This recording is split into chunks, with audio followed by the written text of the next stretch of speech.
नमस्कार, आप देख रहे हैं IBC 24 good morning Madhya Pradesh में आप सभी का बहुत बहुत स्वागत है। इस बुलेटिन में मध्य प्रदेश की हर छोटी बड़ी खबरों से आपको करेंगे अपडेट। शुरुआत कर रहे हैं सुर्खियों के साथ। देवास में एक ही परिवार के 4 लोग जिंदा जले, दंपत्ति समेत 2 बच्चों की मौत, बिल्डिंग की दूसरी मंजिल में लगी थी आग। भोपाल में दिन दहाड़े युवती का अपहरण, जबरदस्ती ऑटो में लेकर गए बदमाश, सगाई तोड़ने पर मंगेतर ने किया किडनैप।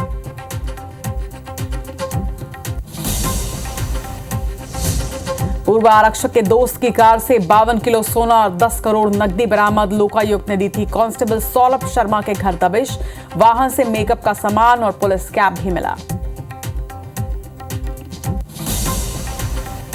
भाजपा सांसद विवेक बंटी साहू की पुलिस में शिकायत, संसद में प्रियंका गांधी और मल्लिकार्जुन खड़गे के सामने की थी नारेबाजी, प्रमोद तिवारी, दिग्विजय सिंह सहित कई सांसदों के हस्ताक्षर।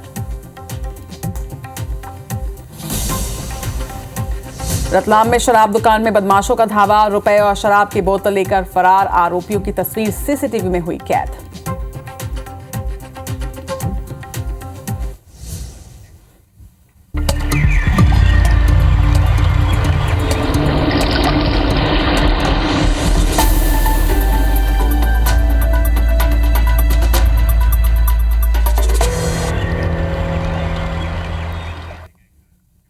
और बुलेटिन में सबसे पहले देवास से बड़ी खबर, जहां पर एक बिल्डिंग में भीषण आग लगी है। बताया जा रहा है कि बिल्डिंग की दूसरी मंजिल में यह आग लगी, जिसमें एक ही परिवार के 4 लोगों के जिंदा जलने की खबर सामने आ रही है।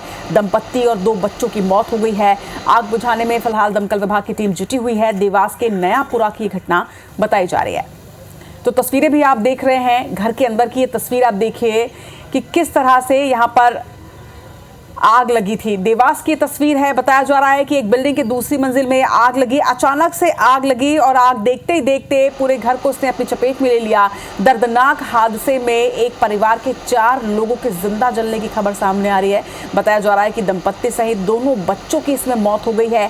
परिवार को संभलने का मौका नहीं मिला, अचानक से यह आग लगी थी। हालांकि आग किन कारणों से लगी, अब तक ये जानकारी स्पष्ट नहीं हो पाई है, लेकिन इस आग में एक पूरा परिवार जिंदा जल गया। दर्दनाक घटना देवास के सामने आई है। कल देर रात की खबर है। आपको बता दें कि दंपत्ति और 2 बच्चों के जिंदा जलने से मौत हो गई है। हालांकि क्या घर में कुछ और लोग भी मौजूद थे, क्या उन्हें बचाया जा सका, ये तमाम जानकारियां जो है वो अब तक निकलकर सामने नहीं आई हैं। लेकिन देर रात की तस्वीरें जरूर सामने आई हैं, जहां पर बिल्डिंग की दूसरी मंजिल में अचानक से आग जलता देख लोगों ने दमकल की गाड़ी को सूचना दी। बाद में दमकल की गाड़ी यहां पर पहुंची, आग को बुझाया गया, लेकिन तब तक इस घर में मौजूद 4 लोगों की जिंदा जलने से मौत हो गई। काफ़ी दिक्कत का सामना करना पड़ा है। सीढ़ी सिंगल रास्ता था नीचे ऊपर जाने का, मलबा पड़ा हुआ था उसमें, इस कारण बड़ी दिक्कत हुई है, मतलब आग बुझाने में भी और रेस्क्यू करने में। क्योंकि बॉडी जो है 2nd फ्लोर पे थी और उस तक पहुंचने का सारा अंदर से ही था हमारे पास। तो रास्ता जब तक क्लियर नहीं हो पा रहा तब तक बॉडी निकालने में थोड़ी समस्या आ रही थी। जैसे रास्ता क्लियर हुआ, एक एक करके सही बॉडी को फिर निकाल दी। कितने लोगों की मौत हुई सर इस घटना में? 2 बच्चे हैं, एक लेडीज़ और एक जेंट्स। मौके पर BNP और नगर निगम दोनों की फायर ब्रिगेड और लोकल थाना बल और हमारा गश्त स्टाफ पहुंचा था। उन्होंने आग को बुझाया है। अंदर कारपेंटर दिनेश कारपेंटर और उनका परिवार जो डेयरी संचालक वो मौजूद थे और दुर्घटना में इस परिवार में 4 लोगों की जान गई है। तो एक आग जिसने एक पूरे परिवार को खत्म कर दिया। आपको बता दें कि 4 लोगों की जिंदा जलने से मौत होने की जानकारी सामने आई है। बताया जा रहा है कि बिल्डिंग की दूसरी मंजिल में आग लगी थी, जहां पर दंपत्ति और उनके 2 बच्चे सो रहे थे। अचानक से आग लगी और देखते देखते पूरी बिल्डिंग में आग लग गई। 2 बच्चे और दंपत्ति की इसमें जलने से मौत हुई है। फिलहाल सभी के डेड बॉडीज रेस्क्यू कर ली गई हैं। बिल्डिंग की दूसरी मंजिल की ये तस्वीरें भी आप देख रहे हैं कि किस तरह से यहाँ पर आग लगी। हालांकि अब तक ये स्पष्ट नहीं हो पाया है कि आग किन कारणों से लगी, किस वक्त लगी और आखिर क्या वजह रही कि देखते देखते इस आग ने पूरे घर को अपनी चपेट में ले लिया। क्या फायर ब्रिगेड के आने में देरी हुई, फायर ब्रिगेड को देर से सूचना दी गई, या फिर आखिर वो कौन से कारण थे जिसकी वजह से आग फैलती चली गई और इस आग में एक पूरा परिवार जिंदा जल गया। गया। मोनीश वर्मा हमारे संवाददाता देवास से इस वक्त हमारे साथ जुड़ रहे हैं। मोनीश, किन कारणों से ये आग लगी जिसमें एक पूरा परिवार जिंदा जल गया और इसके साथ ही क्या घर में कुछ और लोग भी मौजूद थे या सिर्फ 4 लोग ही मौजूद थे? देखिए, ये जो आगजनी की घटना हुई है इसमें एक परिवार पूरा खत्म हो गया है। इसमें पति पत्नी सहित 2 बच्चों की मौत का जो मामला है ये सामने आया है। मौके पर पूरा आला प्रशासन और नगर निगम का अमला मौजूद है और करीब 3 घंटे की मशक्कत के बाद में यहाँ पर आग पर अब काबू पाया गया है। घटनाक्रम के अंदर जैसे कि बता रहे हैं 2 मतलब पति पत्नी और 2 बच्चे, 4 लोगों की मौत का मामला है। नयापुरा क्षेत्र है, पुराना आबादी होती है यहाँ पर। जो घर हैं वो भी पुराने होते हैं और कंजेस्टेड एरिया है और जो कि पुरानी बिल्डिंग कंस्ट्रक्शन और पुराने तरीके से बना होता है। इसी वजह से यहाँ पर कई आगजनी की जो व्यवस्था होती है, आग की सुरक्षा के लिए जो इक्विपमेंट्स होते हैं वो उपलब्ध नहीं होते हैं। जी मोनीश, जैसा अधिकारियों की बाइट भी हम सुन रहे थे, उनका कहना था कि यहाँ तक पहुंचने में काफी उनको वक्त लगा। क्या ये कारण था कि आग फैलती चली गई या फिर दमकल की टीम को देर से सूचना दी गई? क्योंकि 4 लोग मौजूद थे घर में, किसी को भी संभलने का मौका नहीं मिला और सबसे दर्दनाक बात ये कि 4 लोगों की जिंदा जलने से मौत हो गई। अगर सही समय पर गाड़ी पहुंच जाती या सही समय पर आग को बुझाया जा पाता तो शायद इनमें से कोई तो बच पाता।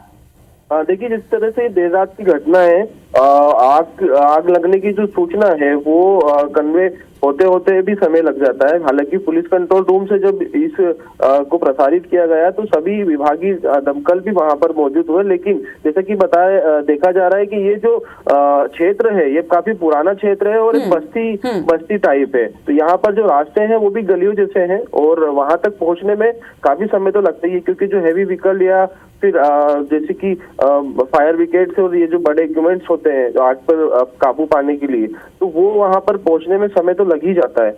और जैसे कि यहाँ पर जब दमकल पहुंचा और उसके बाद में आग पर काबू पाने के प्रयास में वो जो परिवार है वो जलकर खत्म हो चुका था। मोनीश, अगल बगल के लोगों से कोई और जानकारी? क्या इस घर में ये पूरा इतना 4 लोग ही रहते थे या फिर कोई और भी रहता था? कुछ जानकारी स्पष्ट हो पाई आसपास के लोगों से बातचीत में?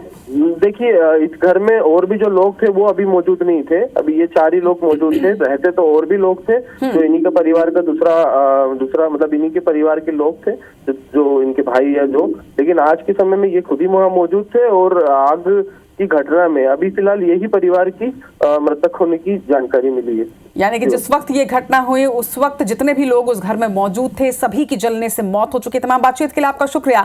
तो ये दर्दनाक घटना देवास से सामने आई है। एक घर में आग लगी और आग देखते ही देखते इस कदर फैली कि किसी को संभलने का मौका नहीं मिला। इस घर में जो भी लोग मौजूद थे, बताया जा रहा है कि एक दंपत्ति और उनके 2 छोटे बच्चे थे, चारों की इसमें जिंदा जलने से मौत होने की जानकारी सामने आ रही है। जो स्पष्ट जानकारी वो ये भी कि काफी पुरानी बिल्डिंग थी, इसलिए किसी तरह का कोई फायर एक्सटिंग्विशर इसमें नहीं था और साथ ही ऐसे इलाके में ये बिल्डिंग है जहां पर पहुंचने में भी दमकल की गाड़ी को वक्त लगा और यही वजह थी कि आग इतनी बड़ी कि 4 लोग इसमें जिंदा जल गए। देवास से बड़ी खबर जहां पर आग का तांडव देखा गया है और एक पूरा परिवार इसमें जलकर राख हो गया।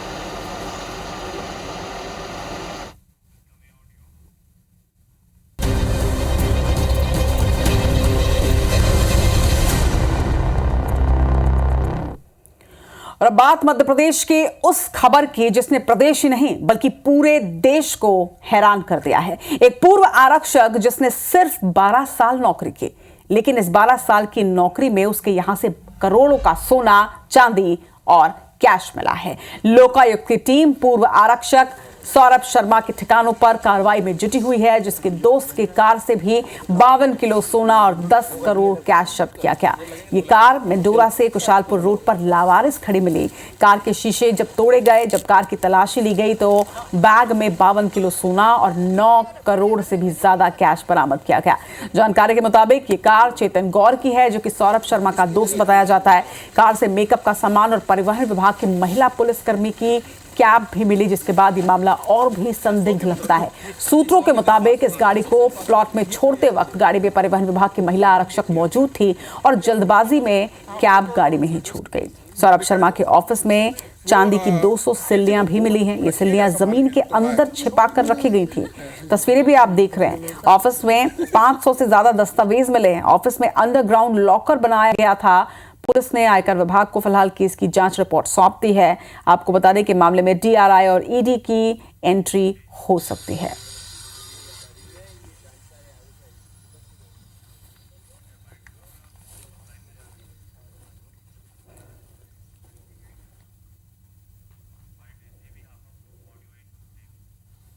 कांच जो है तोड़कर वहाँ पर विधिवत तरीके से उसमें जो भी बैग्स थे उनको बाहर निकाला गया। उसमें जब बैग्स चेक किए गए तो उसमें लगभग 52 किलो सोना जिसकी कीमत लगभग 40 करोड़ से ऊपर होती है और लगभग 9.86 करोड़ में कैश बरामद हुआ, जिस पे आयकर विभाग के द्वारा जो है कार्रवाई की गई।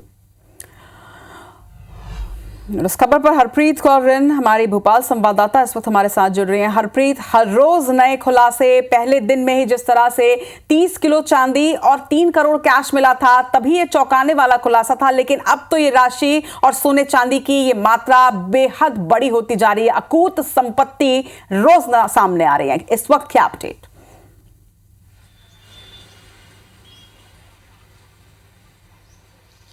बिल्कुल, देखिए इस पूरे मामले पर जो लोकायुक्त का छापा है इसमें अपडेट अपने दर्शकों को देना चाहेंगे कि अब तक सौरभ शर्मा के घर से 8 करोड़ रुपए का सामान मिल चुका है। हालांकि संपत्ति के जो दस्तावेज मिले हैं अभी उनका वैल्यूएशन यहां पर वेरिफिकेशन बाकी है, लेकिन जो घर से सामान मिला है दर्शकों को बताना चाहेंगे कि 2 क्विंटल चांदी सौरभ शर्मा के घर पर मिली है। सौरभ शर्मा का एक घर ये अरेरा कॉलोनी में है, ठीक पीछे यहाँ पर आप देख सकते हैं ये घर है। और इसके साथ ही जो ऑफिस शाहपुरा में है उस ऑफिस में फर्श के नीचे सिल्लियां रखी गई थी। जब फर्श लोकायुक्त की टीम ने वहां पर तोड़ा तो टाइल्स हटाई तो देखकर हैरान हो गई। करीबन 2 क्विंटल से भी ज़्यादा जो चांदी है वो निकली है। इसके साथ ही महंगे सामान यहाँ पर निकले हैं, कपड़े, ज्वेलरी, ये तमाम जो चीज़ें हैं इनकी कीमत अब तक 8 करोड़ आंकी गई है।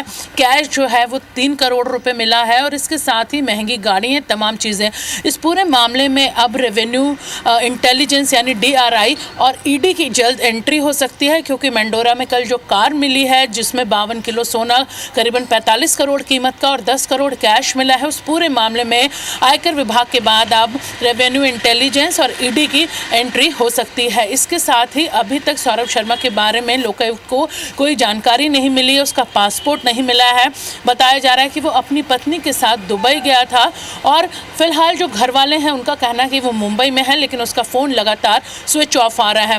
जो जानकारी यहाँ पर लोकायुक्त को मिली है उसके अनुसार वो दुबई में है और अपना पासपोर्ट या ऐसा कोई दस्तावेज उसका फ़िलहाल उसके घर से नहीं मिला है जिससे ये वेरीफाई हो सके कि इस वक्त सौरभ शर्मा है कहाँ। वहीं जो मेंडोरा में कार पकड़ी गई है उसके पुख्ता सबूत भी यहाँ पर आयकर विभाग को मिल गए हैं कि वो पैसा सौरभ शर्मा का ही था, क्योंकि जो गाड़ी चेतन सिंह गौर उसके दोस्त की है। ग्वालियर में दोनों इकट्ठे रहते थे, दोनों के परिवार, और 4 साल पहले ही चेतन गौड़ को यहाँ पर सौरभ शर्मा ने बुलवा लिया था और जो तमाम उसके कामकाज हैं चेतन ही वो देखा करता था। तो फिलहाल गाड़ी में से जो भी नकदी और जो कैश और जो गोल्ड मिला है उसे बैंक में जमा करवा दिया गया है आयकर विभाग की टीम की तरफ से। कल दिन भर इंतज़ार किया गया कि कोई उसका मालिक सामने आए, लेकिन जब कोई मालिक सामने नहीं आया तो उसे तमाम दस्तावेजों के साथ जमा करवा दिया गया बैंक में। अब इंतज़ार किया जा रहा है।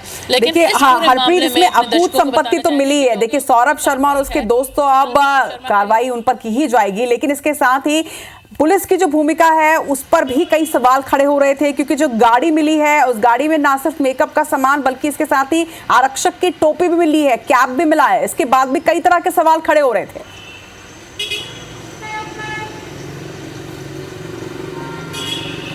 बिल्कुल, देखिए यहाँ पर ये तो बिल्कुल पुख्ता हो गया है कि सौरभ शर्मा की ही ये गाड़ी थी, परिवहन विभाग की ये गाड़ी थी, क्योंकि उस गाड़ी में दोनों तरफ यानी आगे और पीछे उस इनोवा में लग्जरी गाड़ी में पुलिस का साइन बना हुआ था। RTO की नंबर प्लेट के ऊपर एक प्लेट लगी हुई थी और इसके साथ ही हूटर लगा हुआ था। अंदर परिवहन विभाग के कर्मी की एक यूनिफॉर्म कैप रखी हुई थी और इसके साथ ही महिलाओं का कॉस्मेटिक का सामान भी इस गाड़ी से मिला है। ये गाड़ी परिवहन विभाग के ही एक अधिकारी के यहाँ अटैच थी, ये भी यहाँ पर कंफर्म हो गया है। इसके साथ ही जो तमाम सबूत हैं, तमाम सूत्र हैं, वो यहाँ पर लिंक्स हैं, वो यहाँ पर सौरभ शर्मा और परिवहन विभाग दोनों के यहाँ पर जुड़ गए हैं। यानी गाड़ी सौरभ शर्मा की ही थी, परिवहन विभाग में ये गाड़ी अटैच की गई थी। तो फिलहाल ये चीज़ का खुलासा यहाँ पर हो चुका है। दूसरी तरफ अब आयकर विभाग यही पता लगाने में जुटा है, लोकायुक्त से भी उन्होंने जानकारी ली है कि छापे में यहाँ से और क्या दस्तावेज मिले हैं और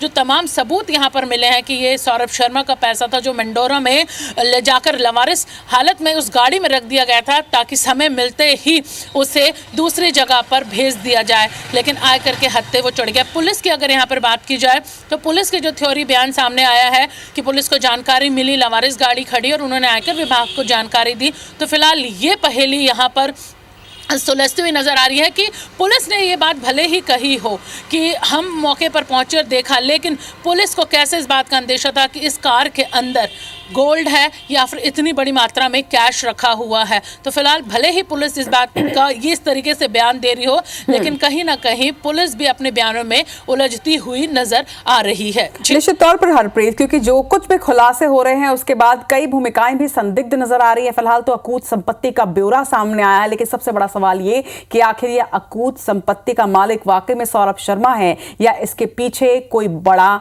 नाम है, जिस पर अब सियासत भी मध्य प्रदेश में तेज होती जा रही है। हालांकि मुझे लगता है कि जैसे जैसे कार्रवाई आगे बढ़ेगी तस्वीर पूरी तरीके से साफ होती जाएगी। इस कार्रवाई पर नजर बनाकर रखेगा। फिलहाल तमाम जानकारी के लिए आपका बहुत बहुत शुक्रिया हरप्रीत। इधर राजधानी भोपाल में दिन दहाड़े एक युवती का किडनैप किया गया और किडनैप करके जबरदस्ती उसे ऑटो में लेकर बदमाश यहां से फरार हुए हैं। बताया जा रहा है कि युवती के मंगेतर ने ही उसका किडनैप किया। दरअसल युवती ने मंगेतर से सगाई जो थी वो तोड़ दी थी और इसी से आहत होकर मंगेतर ने अपनी पूर्व मंगेतर का अपहरण किया। आपराधिक रिकॉर्ड देखकर दरअसल सगाई तोड़ी गई थी। युवती के परिजनों ने युवक पर आरोप लगाया है कि मंगेतर जबरदस्ती शादी का दबाव बना रहा था। आरोपी युवक को फिलहाल गिरफ्तार कर लिया गया है। युवती को उसके कब्जे से छुड़ा लिया गया है। भोपाल के छोला मंदिर इलाके की घटना है। ये तस्वीर आप देखिए, तस्वीरों में जो ऑटो आप देख रहे हैं, इसी ऑटो से इस युवती का अपहरण किया गया। बताया जा रहा है कि मंगेतर ने जबरदस्ती शादी का दबाव बनाते हुए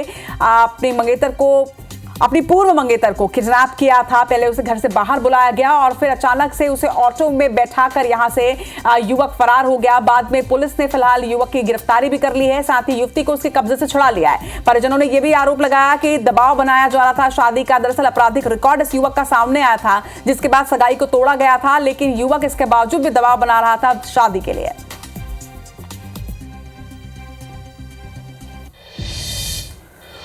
और अब मौसम से जुड़े कुछ खबर से अपडेट आपको कर दे। मुरैना में घना कोहरा देखा जा रहा है। कोहरे की वजह से वाहनों के पहिए यहां पर थमे हैं। दरअसल विजिबिलिटी काफी कम हुई है, जिसकी वजह से जनजीवन अस्त व्यस्त हुआ है। तो ये तस्वीर आप देखिए, मुरैना की ये तस्वीर है। टेम्परेचर काफी डाउन, लेकिन इसके साथ बड़ी बात यह कि यहां पर विजिबिलिटी काफी कम हो गई है, जिसकी वजह से वाहनों को काफी दिक्कत हो रही है। जनजीवन भी काफी प्रभावित इससे हो रहा है। मुरैना की तस्वीर, घना कोहरा छाया आप देख सकते हैं। तस्वीरें हैं, जिले में घना कोहरा छाया हुआ है, वहीं विजिबिलिटी भी काफी कम इसकी वजह से नजर आ रही है। सत्येंद्र तोमर हमारे संवाददाता इस वक्त डिटेल जानकारी के साथ हमारे साथ जुड़ रहे हैं। सत्येंद्र, तस्वीरों में हम देख पा रहे हैं कि घना कोहरा यहां पर छाया हुआ है। मौसम विभाग का क्या कहना, कब तक इस तरह से यहां पर कोहरा छाया रहेगा और साथ ही मौसम को लेकर क्या अपडेट?